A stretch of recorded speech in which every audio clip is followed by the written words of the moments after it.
Hi everyone, Akash Verma this side and welcome to your platform Pharma In this video, I'm going to discuss about a very important information जो कि काफ़ी critical है और काफ़ी important है, the documents.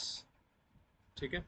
तो we have various categories like general, EWS, then we have SC, ST. तो बहुत सारी categories हैं, OBC. इन सब के लिए डॉक्यूमेंट्स लगते हैं और ये डॉक्यूमेंट्स वेरीफाई होते हैं। ठीक है, तो उसका फॉर्मेट क्या रहने वाला है, पहली बात तो ये। और दूसरी बात, कुछ रिजर्वेशंस के लिए एस टी कैंडिडेट्स के लिए कुछ एक्स्ट्रा फ़ायदा भी होने वाला है, वो मैं एंड में डिस्कस करूँगा। तो वो मेक श्योर आप पूरी वीडियो एंड तक ज़रूर देखना। ठीक है, तो ये ब्रोशर आपको आरआरबी की वेबसाइट से मिल जाएगा। ठीक है, साथ ही मैं इसका लिंक या फिर ये पीडीएफ डिस्क्रिप्शन बॉक्स में डाल दूंगा, तो वहाँ से आप इसको डाउनलोड कर सकते हो। ठीक है, सबसे पहले चलते हैं एनेक्जर वन पे। एनेक्जर वन जो दिया हुआ है वो SC ST कैंडिडेट्स के लिए दिया हुआ है। तो बेसिकली ये आपको फॉर्मेट फॉलो करना है और इस फॉर्मेट में आपको अपना सर्टिफिकेट बनाना है for the SC ST candidates. तो इसके एक बार देख लेना और इसी फॉर्मेट में आपको चीज़ें रखनी है। दूसरा आता है एनेक्जर टू। एनेक्जर टू जो है वो OBC NCL के लिए है। ओबीसी एनसीएल, एनसीएल मतलब होता है non creamy layer. Non creamy layer मतलब होता है कि जो आपकी फैमिली इनकम है या आपकी इनकम जो है वो एक पर्टिकुलर लिमिट से कम है। जैसे कि दिल्ली में 8 लाख से आपकी इनकम जो है वो कम है, तो उनको नॉन क्रीमी लेयर में गिना जाता है। तो यहाँ पर देखो लिखा हुआ है does not belong to creamy layer, मतलब ये नॉन क्रीमी लेयर है। तो आपका जो सर्टिफिकेट होना चाहिए वो ओबीसी एनसीएल होना चाहिए, नॉन क्रीमी लेयर होना चाहिए। अब इस ब्रोशर में इन्होंने दो चीज़ें दी हुई हैं, देखो। दो बार इन्होंने ओबीसी एनसीएल का सर्टिफिकेट दे रखा है। ओके, तो यहाँ पर भी इन्होंने ओबीसी का सर्टिफिकेट दे रखा है और ऊपर भी दे रखा है। तो इसमें डिफरेंस क्या है? देखो, ये भी आपका do not belong to creamy layer, मतलब ये भी आपका ओबीसी एनसीएल वाला है। तो इसमें डिफरेंस क्या है? ये टॉप पे लिखा हुआ है at the time of document verification, मतलब जब डॉक्यूमेंट वेरिफिकेशन होगा उस टाइम पे ये वाला प्रोफॉर्मा आपको बना के ले जाना है। ठीक है, जबकि जो ऊपर वाला सर्टिफिकेट है ये जब आपकी अपॉइंटमेंट होगी टू द पोस्ट, जब आप आरआरबी एग्जाम क्वालिफाई कर लेंगे, जब आपकी अपॉइंटमेंट होगी उस पोस्ट पे, तब ये आपका सर्टिफिकेट लगेगा। ठीक है, तो दोनों में आपको मैंने डिफरेंस बता दिया है। ओबीसी का हो चुका है, आगे चलते हैं ईडब्ल्यूएस, मतलब कि जनरल इकोनॉमिकली वीकर सेक्शन। तो यहाँ पर भी इन्होंने एनेक्जर 3 और 3A नीचे दिया हुआ है। सेम चीज़ जो ओबीसी में थी सेम चीज़ यहाँ पे अप्लाई होती है। एक तो ये फॉर्मेट है और दूसरा फॉर्मेट इन्होंने यहाँ पे दिया हुआ है। अब ये वाला जो फॉर्मेट है will be submitted at the time of document verification, मतलब डीवी के टाइम पे ये सबमिट करना है। तो ये वाला कब होगा आपका? ये वाला जब होगा जब आपकी अपॉइंटमेंट रहेगी पोस्ट के लिए। तो this is the format for the appointment and this is the one for DV, document verification. ठीक है, आगे चलते हैं। ये एनेक्चर 4 दिया हुआ है इन्होंने यहाँ पर। ठीक है, तो ये माइनॉरिटीज़ के लिए, इसको आप एक बार चेकआउट कर सकते हैं। उसके बाद यहाँ पे डिसेबिलिटी का भी सर्टिफिकेट दिया हुआ है 5A। उसके बाद 5B में अगर मल्टीपल डिसेबिलिटी है तो फिर ये वाला आपका रहेगा एनेक्जर या फॉर्मेट। इसी तरह से आपके सारे फॉर्मेट्स यहाँ पे रहने वाले हैं। ठीक है, तो ये सारी चीज़ें थी जो डिस्कस करनी थी।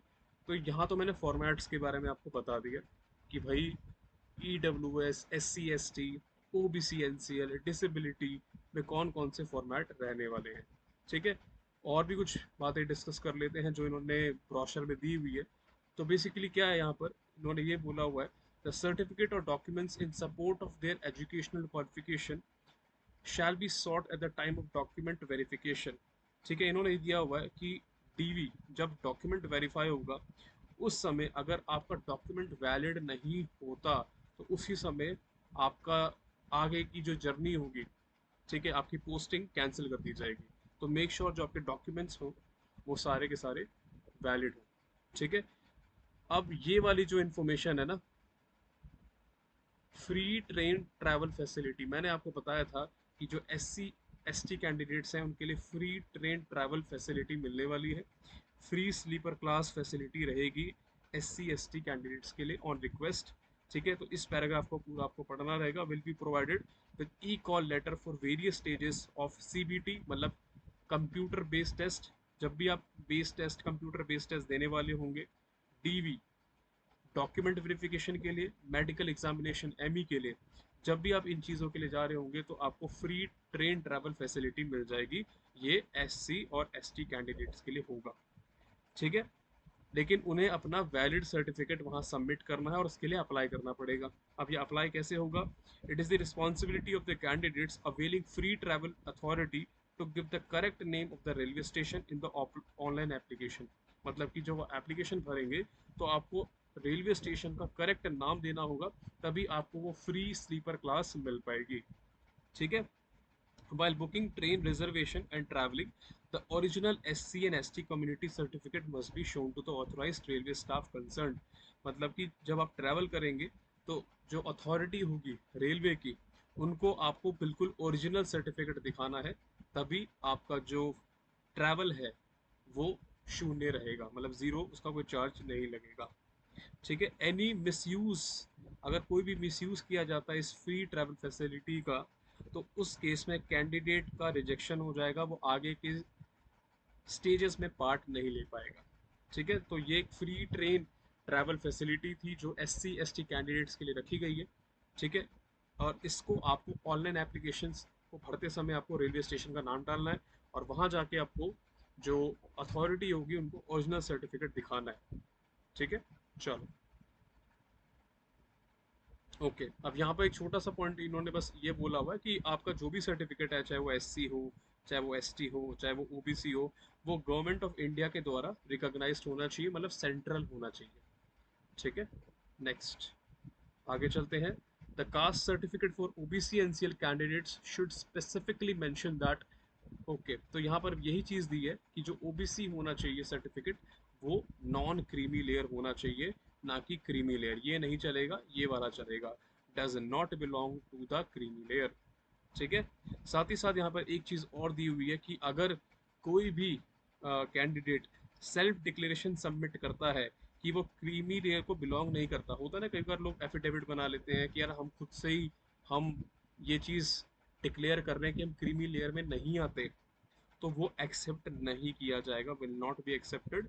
और साथ ही साथ उसी कैंडिडेट को, ऐसा नहीं कि वो डिस्qualify हो जाएगा, रिजेक्ट हो जाएगा, उसको यूआर मतलब जनरल कैंडिडेट के तौर पे कंसिडर किया जाएगा, ठीक है। तो ये काफ़ी बारीक इन्फॉर्मेशन है जो मैं आप तक प्रोवाइड करा रहा हूँ, ओके। चलो, तो ये सारी चीज़ें हैं यहाँ पर आपका, ये एब्रीवेशंस वगैरह है। अगर आपको कोई भी फॉर्म भरते समय, आप जब ब्रोशर भर रहे हैं तो कुछ शॉर्ट फॉर्म समझ नहीं आती, तो इसमें आप आके चेकआउट कर सकते हैं, सारी इन्फॉर्मेशन यहाँ दी हुई है, ठीक है। अब अगर आपको फॉर्मेट चाहिए खुद से भी, तो यहाँ पे आपको जाके लिखना है आरआरबी। आरआरबी अप्लाई पे आप क्लिक करेंगे, ठीक है। डाउनलोड फॉर्मेट पे ये आपके फॉर्मेट सारे यहाँ पर आ गए, ठीक है। बाकी इस ब्रोशर में भी सारे फॉर्मेट दिए हुए हैं, अगर आप खुद से डाउनलोड करना चाहते हैं तो वैसे भी कर सकते हैं, ठीक है। तो this is the very important information जो सर्टिफिकेट्स के रिगार्डिंग थी और आपके साथ शेयर करनी थी, ठीक है। तो मेक श्योर कि आप अपने सर्टिफिकेट्स बनवा लें अगर नहीं बनवाए हैं। और खासकर जो इकोनॉमिकली वीकर सेक्शन है और एनसीएल का जो सर्टिफिकेट होता है, ओबीसी एनसीएल का, ये 1 अप्रैल के बाद बिल्कुल नया बनता है, फ्रेश अपडेटेड।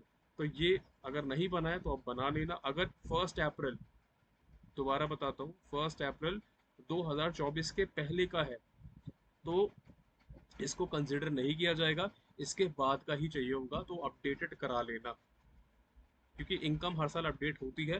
कास्ट आपकी ओबीसी है, उसकी कोई दिक्कत नहीं, लेकिन इनकम अपडेट होती रहती है तो उसको हर साल फ्रेश बनाना पड़ता है। कब का? आफ्टर 1 अप्रैल। तो अगर नहीं बनवाया है तो बनवा लो, और उसके बाद आप एप्लीकेशन फॉर्म और वो सारी चीज़ें भर सकते हैं, ठीक है। साथ ही साथ मैं ये भी बता देता हूँ कि फार्मा माइंड्स ने आरआरबी का कोर्स लॉन्च कर दिया है, ठीक है। और इंडिया में सबसे अफोर्डेबल प्राइस पे अवेलेबल है, तो आप ज्वाइन कर सकते हैं। क्लासेस कब से स्टार्ट हो रही है? तो बेसिकली हम फ्राइडे से क्लासेस को स्टार्ट कर रहे हैं, तो आप ज्वाइन कर सकते हैं, मतलब परसों से क्लासेस स्टार्ट हो रही हैं। तो make sure if you want to study from Pharma Minds, you can reach out to us and we'll help you out. Thank you so much.